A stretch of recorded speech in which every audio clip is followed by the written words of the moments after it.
कि अपना धनिया के छोड़ी पलनिया में बोला कैसे रहला हो।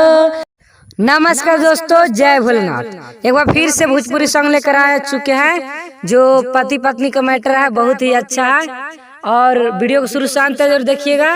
और आप मेरे चैनल पर नए हैं या पहली बार आए हैं तो चैनल को सब्सक्राइब कर लीजिए और साथ ही लाइक कर दीजिए, अच्छा लगा गाना तो चलिए बिना टाइम वेस्ट के आपको फटाक से यह गाना सुनाते हैं। लेट्स गो, चलिए सुनते हैं। गवना करावला छोड़ी के गईला, अब हिले पिया जी हो घरे न आइला, कैसे सहला हो कि अपना धनिया के छोड़ी पलनिया में बोला कैसे रहला हो कि अपना धनिया के छोड़ी पलनिया में बोला कैसे रहला हो। आवे आवे रहला अभी नहीं अइला, का बीतत होई हम पे न मोहैला।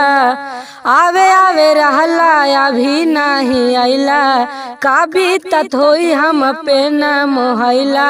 सुना हमर पिया ठीक नहीं किया, कवना जन्म के बदला तुलिया, हमसे न कहला हो कि अपना कनिया के छोड़ी पलनिया में कैसे बोला रहला हो कि अपना धनिया के छोड़ी पलनिया में बोला कैसे रहला हो।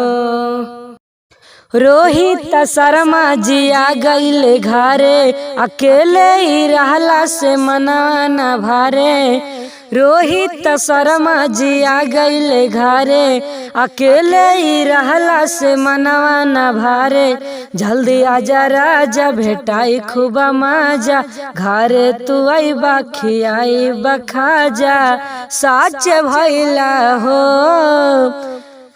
कि अपना कनिया के छोड़ी पलनिया में बोला कैसे रहला हो कि अपना धनिया के छोड़ी पलनिया में बोला कैसे रहला हो।